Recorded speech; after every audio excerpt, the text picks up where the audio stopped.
Olá! De volta aos aspectos cognitivos envolvidos na interação, nós vamos agora falar um pouco sobre percepção.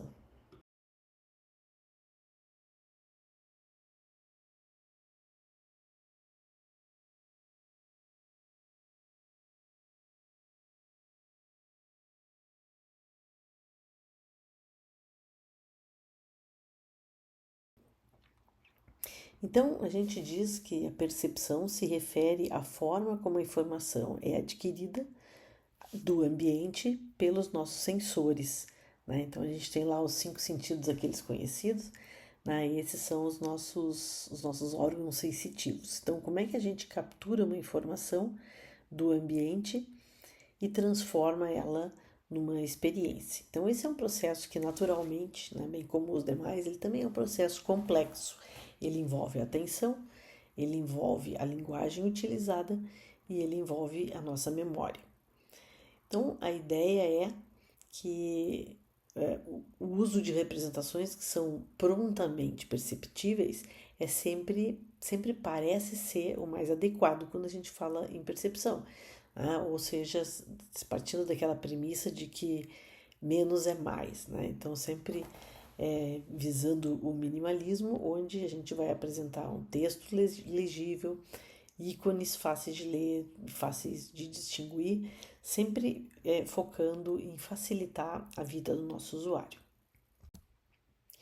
Então, vamos passar alguns desses elementos, né, de percepção que nos ajudam. Então, de novo, a gente vai fazer aqui um teste, né? Então, vou dar uns 10 segundos para vocês. E a ideia é a gente usar o contraste de cor e eu peço para que vocês encontrem a palavra Italian no texto a seguir. E olhem o tempo que demora. Meçam aí.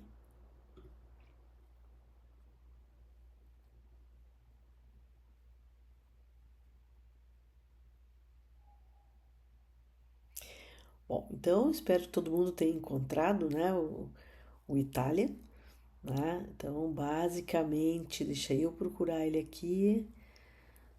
Então, onde é que tá? Itália, achei aqui, ó. Essa aqui é a palavra Itália. Agora a gente vai fazer exatamente o mesmo exercício, porém, ao invés de usar cores de fundo diferente, a gente vai usar a ideia de ter bordas mais um espaço em branco entre os blocos de palavras. Agora, o objetivo vai ser encontrar a palavra French. Então, de novo, vamos controlar o tempo, né? Vamos ver quanto tempo demora para a gente encontrar essa palavra nesse novo layout aqui.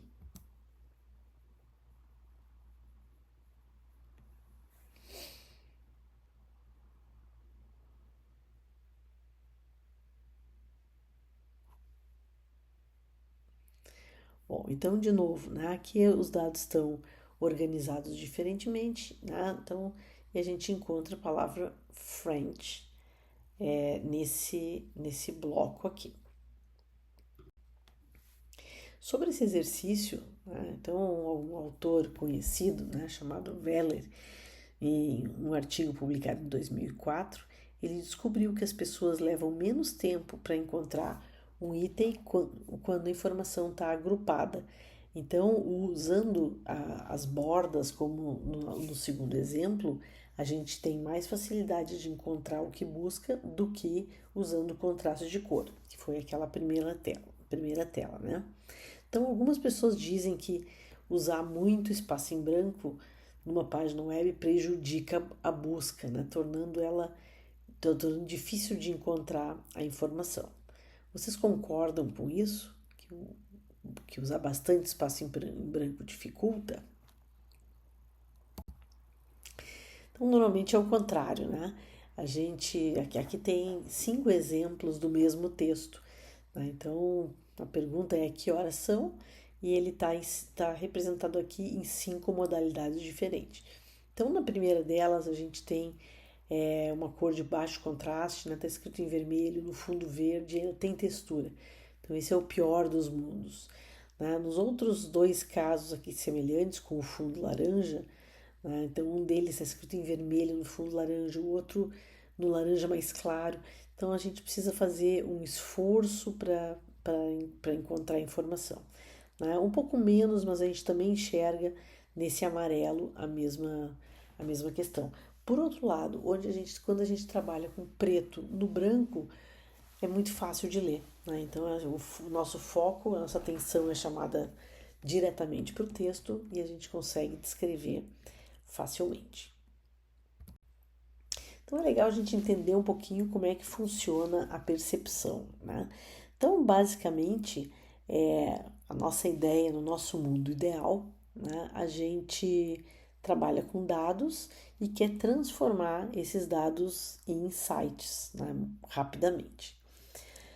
Muitas vezes isso é difícil, né? Então a gente trabalha com muitos dados que acaba dando tabelas enormes e a gente precisa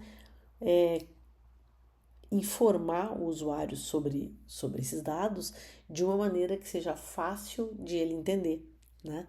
Então, normalmente, um processo que se faz bastante é transformar esses dados em uma representação visual, né? Então, nesse caso, a gente vai fazer um mapeamento. A gente captura uma quantidade de dados e aí transforma eles numa visualização. E aqui a gente tem um sem número de possibilidades diferentes.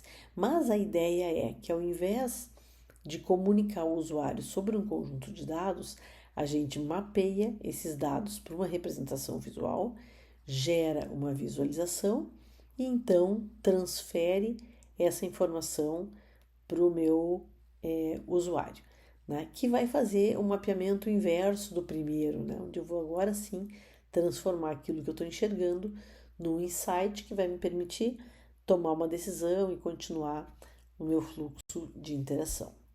Então a gente diz que a visualização corresponde à formação de um modelo mental dos dados, e isso é obtido pela compreensão, né, daquilo que a gente enxergou na nossa representação visual.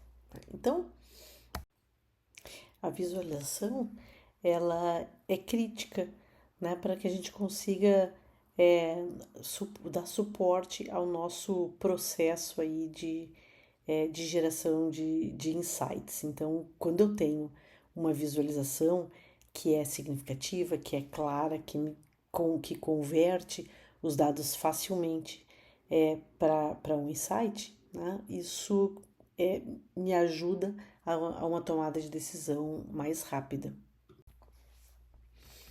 Outro processo, né, como eu tinha mencionado anteriormente, é a gente de saída, né, fazer essa transferência dos dados diretamente para o usuário, tal que o usuário consiga ter um insight diretamente.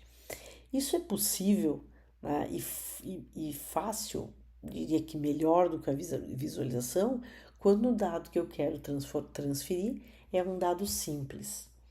Por exemplo, se eu agora perguntar qual é a temperatura, né, como tá o tempo agora, eu assumir que eu estou falando do tempo agora na minha localização, mais fácil do que oferecer uma visualização é eu fornecer o dado diretamente. Então a gente pode dizer, agora está 24 graus e um dia ensolarado. Então o que eu fiz aqui foi transformar dados em insights.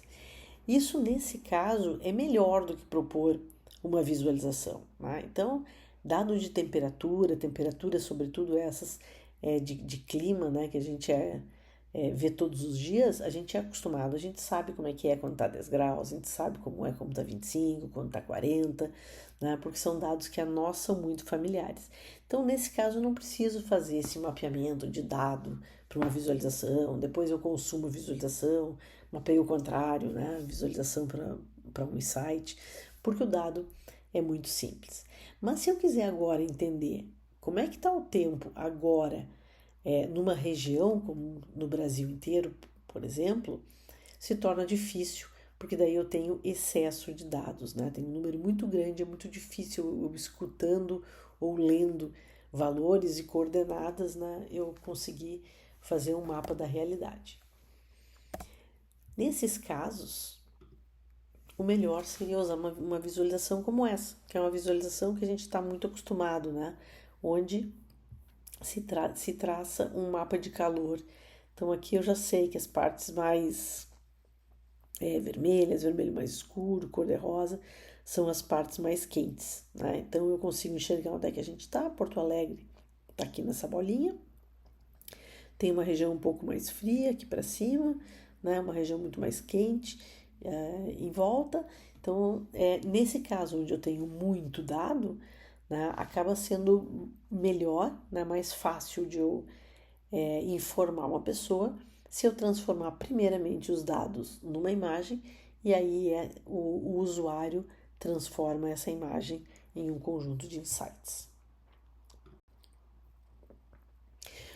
Bom, então é importante também a gente entender como é que funciona, né, esse processo aí de a gente captar informação quando se trata de uma informação visual, né? Então, basicamente, esse é um processo em 3 estágios, né, onde a gente começa pelo estágio 1, né? Então, o estágio 1 ele acontece em paralelo. Então, a gente está vendo bem aqui à esquerda, né, nós temos o olho humano, depois o que acontece, os processos envolvidos no meu processo aí de captura de informação, e acontece, como eu disse, em 3 etapas. Então, na primeira, as informações elas são captadas pelo olho, né, pelos nossos olhos, e elas são processadas todas elas em paralelo. E o objetivo aqui é a gente conseguir extrair características básicas do ambiente, né? Então, quero fazer aquele reconhecimento que é o que a gente faz quando dá uma passada de olhos em um ambiente. No estágio 2, então, os processos ativos de percepção de padrões, eles servem, né, para a gente detectar estruturas, segmentar a nossa cena visual em regiões, separando as coisas por cores, por texturas ou ainda por padrões de movimento. E finalmente é no estágio 3 que as informações são reduzidas só para aqueles objetos que são mantidos na nossa memória de trabalho visual, né? Então, isso funciona através de mecanismos de atenção e que nos ajudam a formar a base do pensamento visual. Então, olha só, a gente tem 3 etapas aqui, né, nesse processo de entendimento, onde a primeira delas, né, ela é rápido e acontece em paralelo, né? O segundo me deixa descobrir padrões e no terceiro eu vou identificar os meus objetos. Então, parece um pouco lógico que quanto mais a gente conseguir simplificar esse primeiro, quanto antes a gente conseguir identificar o que precisa, menos tempo vai levar, né? E de preferência eu devo facilitar bastante o trabalho do meu usuário nesse estágio 1 aqui, porque ele usa paralelismo para algumas coisas. Então, para ilustrar esse processo, eu queria puxar essa imagem aí, né? Todo mundo já brincou de onde está o Wall-E alguma vez na vida. E o processo da gente entender onde está o Wall-E, de fazer a busca, né? Como eu disse, é um processo que acontece na primeira fase, né? Que é a fase que a gente chama ali de pré-atenção, onde eu vou olhar para a imagem como um todo e vou tentar encontrar, né, de primeira o que eu estou buscando. Então, esse campo visual, ele é processado em paralelo, né, inicialmente. E eu conto com a sorte de encontrar o que eu estou buscando diretamente. Quando a gente não encontra rapidamente, aí sim a gente começa um processo sequencial, né, de varrer a imagem, pedacinho por pedacinho, em busca do nosso foco, né, daquilo que a gente está procurando. Então, quais são as propriedades do campo de visão aqui, né? O que nos ajuda nesse processo? Então, lembrando que essa brincadeira, né, de onde está o Wall-E, ela pretende fazer o contrário. Então, quando numa interface, tudo que a gente busca é encontrar mais rapidamente o que eu estou buscando, né? Deixar as coisas o mais claras possível. O que a gente está vendo aqui é um contra-exemplo, né? Como esconder aquilo que eu estou procurando, porque essa é a ideia do jogo. Bom, então a gente começa, né, com o primeiro conceito importante aqui, o conceito de campo de visão, né? O nosso campo de visão ele varia, né? Ele pode ser um campo de visão bem aberto, onde com a minha visão periférica eu enxergo o que está nas bordas da minha visão, né? E depois eu tenho a parte do foco, que é o que está na linha dos meus olhos. Então, uma questão interessante aqui é que o nosso campo de visão ele é mais estreito ou mais largo, né? Isso depende da densidade dos dados. Quando eu tenho uma imagem que é muito densa, como o exemplo dessa imagem aqui, o meu campo de visão fica muito estreito, então de 1 a 4 graus. Então, basicamente, eu preciso fechar a visão e aí mirando nos diversos pedaços dessa imagem até encontrar o que eu quero.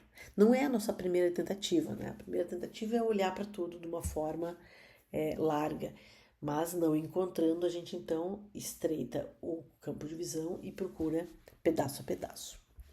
Em imagens que têm menos objetos, como essa imagem de baixo aqui, por exemplo, então fica mais fácil, né? A gente já olha com uma tranquilidade maior. E nesse caso aqui, o campo de visão ele fica mais largo, podendo chegar a 15 graus. Então aqui a gente tem uma imagem, né, mostrando a face humana, o lugar para onde ele está olhando e como é que a nossa visão ela funciona. Tá? Então, o tamanho do campo de visão ele varia de acordo com o nosso nível de estresse.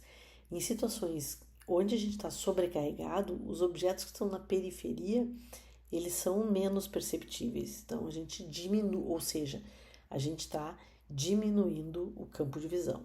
Né? Então, isso que a gente chama de tunnel vision. Né? Então, assim, a gente consegue facilmente lembrar de situações em que passou por isso. Né? O estresse aqui ele pode ser, de certa forma, comparado a uma situação onde eu estou muito concentrado em alguma coisa, então eu preciso encontrar, tenho pressa para encontrar aquilo. Nessas horas, a gente foca naquilo que está fazendo e para de enxergar as coisas que estão acontecendo próximas de nós, né? Porque a gente está super concentrado em alguma coisa. Né? Isso acontece toda hora com todo mundo. E é justamente isso. O nível de estresse faz a gente reduzir o campo de visão. Se eu estou numa situação mais tranquila, onde eu tenho mais tempo, ou onde mesmo aquilo que eu estou olhando tem uma densidade menor, isso gera um relaxamento. E o relaxamento abre o nosso campo de visão. Bom, então a pergunta que a gente tem que fazer aqui, né, é como é que a gente melhora ou ainda como é que a gente acelera esse processo de percepção. Então a gente já viu que cena muito densa faz a gente diminuir o nosso campo de visão, eu gasto mais tempo para encontrar as coisas.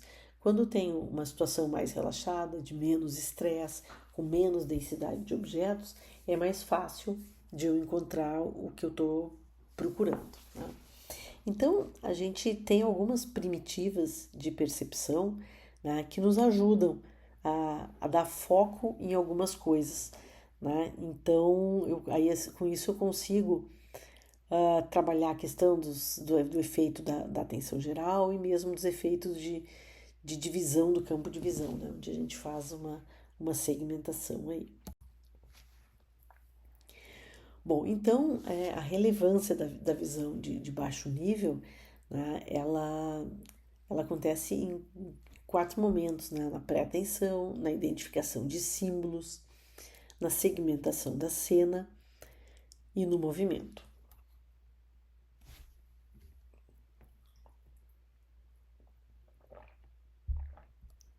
Então vamos olhar um por um.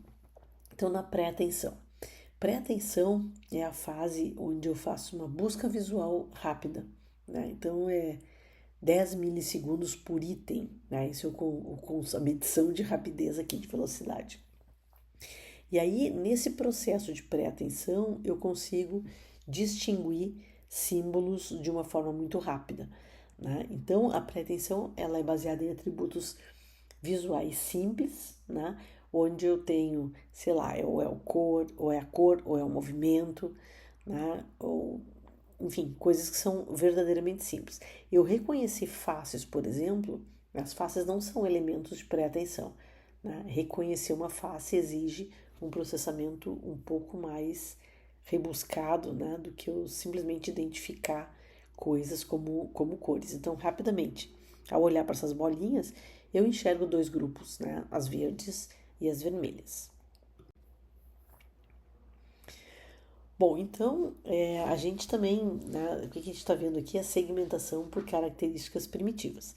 Se eu, então, olhem rapidamente para a próxima imagem aqui. Então, a pergunta é: quantas áreas estampadas você enxerga dentro do retângulo cinza? A ideia aqui é que a resposta fosse muito rápida, né? E ao olhar muito rapidamente para esse quadro, a gente enxerga três grupos diferentes, né? Então, esse que fica para a esquerda aqui do meu ponteiro, né? O outro que fica aqui na região do meio e o da direita, onde eu tenho essas bolinhas, né? Na prática, se a gente for olhar com mais atenção, a gente vai ver que não são três áreas diferentes, né? A gente tem cinco. Então, nessa primeira, eu tenho uma textura que é um monte de letra T. Nessa segunda região, ela é a mesma, né? Porém, de ponta cabeça. E aí, depois aqui, eu tenho duas outras que também são parecidas. Então, a terceira textura aqui, elas são as letras T na diagonal, depois a letra L na diagonal também.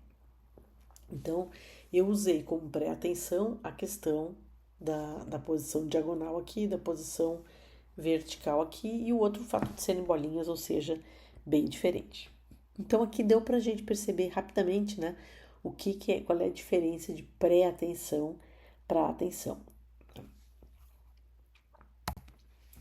Uma outra questão, né, então, mais um exercício teste aqui. Então, ao olhar para a próxima figura, contem quantos dígitos 3 tem nessa sequência.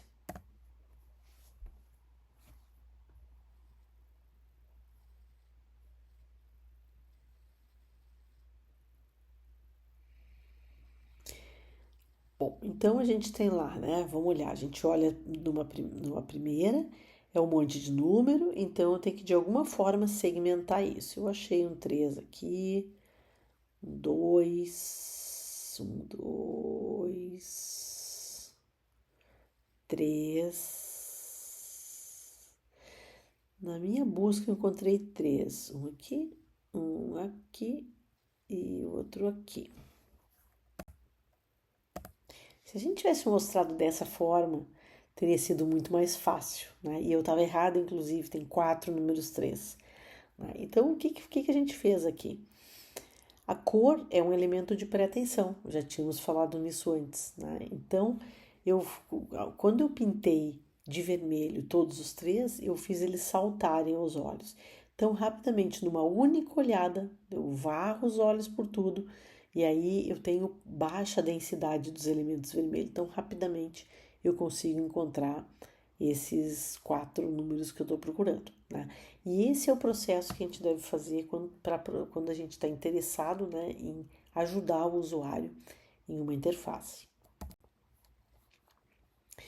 Bom, a gente também pode usar como diferenciação para texturas a orientação e o tamanho, né? Então, nesse caso aí, eu tenho uma textura onde eu tenho diferentes orientações, tá tudo do mesmo tamanho, né? E tá escrito texture, né? Num fundo que é praticamente igual, né? Tem só a orientação e textura que é diferente. Bem difícil de eu reparar, né? Então, esse é um caso em que a pré-atenção não está sendo usada. Nesse exemplo de baixo, a gente variou não só a orientação, mas também o tamanho. E aí ficou bem mais fácil da gente entender o que a gente tá buscando, né? Que existe uma diferença entre uma textura e a outra. Então, o que a gente está olhando aqui são alguns exemplos de como chamar a atenção das pessoas naquela primeira fase, naquele primeiro estágio, né, do processo de percepção. Então, a ideia é a gente entender quais são os mecanismos de pré-atenção que vão nos ajudar a enxergar rapidamente o que eu quero que o usuário veja, né? Então, nessa imagem a gente tem um exemplo muito claro de pré-atenção, né? Basicamente, uma das bolinhas é verde, eu estou usando a cor para chamar atenção porque eu quero. Então, vamos passar para o próximo exemplo. Nesse exemplo, a gente usou um outro elemento de pré-atenção que foi o movimento. Então, esta bolinha daqui, ela apareceu, né? Ela não estava aqui, mas ela apareceu. Nesse exemplo, a gente tem o tamanho. Todas elas são pequenas, menos uma que é grande. Então, rapidamente a gente consegue descobrir quem é a grande. Então, eu estou diferenciando um objeto dos demais. E quando a gente chega aqui, bom, essa imagem não foi tão fácil quanto as outras, né? Aqui, os conjuntos, eles não são percebidos em pré-atenção. Então, isso aqui a gente consegue ver. Eu tenho as verdes e as vermelhas, mas aí eu tenho as pequenas e as grandes, né? E assim, não é óbvio. O tempo que a gente gasta para perceber, né, essa distinção, ele é um tempo maior do que a gente gastou nos outros exercícios até agora, né? Ou seja, a divisão em conjuntos é alguma coisa, não é algo que acontece naquele primeiro estágio da percepção, ou seja, a gente não consegue fazer com pré-atenção. Então, quais são as regras aqui importantes para a gente entender sobre pré-atenção? Então, primeiro, que ela deve ser usada, a gente deve usar uma dimensão. Então, ou eu uso a cor, ou eu uso a forma, né? E na forma eu posso variar a orientação e tamanho, né? A gente já viu exemplos aqui onde variando só a orientação não foi claro, mas se eu variar a orientação e o tamanho, sim. A gente também usou o movimento como um elemento de pré-atenção, né? E a gente tem ainda a profundidade. Então, a gente não viu nenhum exemplo de profundidade aqui, né? Mas aquela ideia do sombreamento que a gente faz com botões virtuais, né? Onde claramente a gente consegue entender qual é o botão que parece que está apertado e que ele está sombreado de um jeito diferente dos outros, né? Então, essa é a ideia aqui. Então, quando a gente vai se o que a gente quer é realçar um objeto para que o usuário veja com facilidade, então a ideia é que a gente use uma característica de cada vez, ou cor, ou forma, ou movimento, ou profundidade. Que de novo a gente tem alguns exemplos, né? Então a gente tem um exemplo de texto em bold com textura, depois usando cor, usando o sublinhado, né? Eu posso usar uma flying box para chamar atenção. Então, assim, a gente chamou rapidamente. Né? Eu posso fazer alguma coisa, piscar momentaneamente. Então, aqui deu um caso de piscar. E também a gente pode usar o movimento. O movimento indica a necessidade de uma resposta. Né? Então, aqui um exemplo de movimento. Bom, como é que funciona então as conjugações para pré-atenção? Então, tem coisas que a gente pode colocar em paralelo, né? Então, por exemplo, eu posso trabalhar com a cor e com a estereoscopia. Eu posso trabalhar com cor e movimento. Eu posso trabalhar com cor e posição. Ou eu posso trabalhar com a forma e com a posição. Então, em geral, a gente vai usar uma localização espacial e algum outro aspecto de forma, né? Ao mesmo tempo. Então, em relação às regras de design relacionadas à percepção, era mais ou menos isso o que a gente tinha para ver, né? A gente tem aqui alguns exemplos onde eu estou usando ícones e representações gráficas que remetam a um significado, né? Então aqui o fato de usar cor e o sombreamento nos remete a um objeto que está, um objeto que tem um highlight, né? O botão save, a gente entende que esse é o default, né? Em detrimento do cancel. Sons e saída de voz que sejam claros e compreensíveis rapidamente também nos ajudam, né? É uma regra aqui de pré-atenção e que nos ajuda com o processo perceptivo. Texto legível que esteja bem destacado do fundo. A gente entendeu que fundos onde eu tenho cores semelhantes com a do texto, ou tenho texturas, vai me dar um resultado ruim. A questão do feedback tátil, né, que seja facilmente interpretável também, né? Então, eu dar para a pessoa a sensação do tato também me ajuda nesse processo de percepção. Então, assim, a gente cobriu, né, essas questões de pré-atenção que estão envolvidas no processo cognitivo. Então, esse foi o nosso objetivo nessa aula aqui.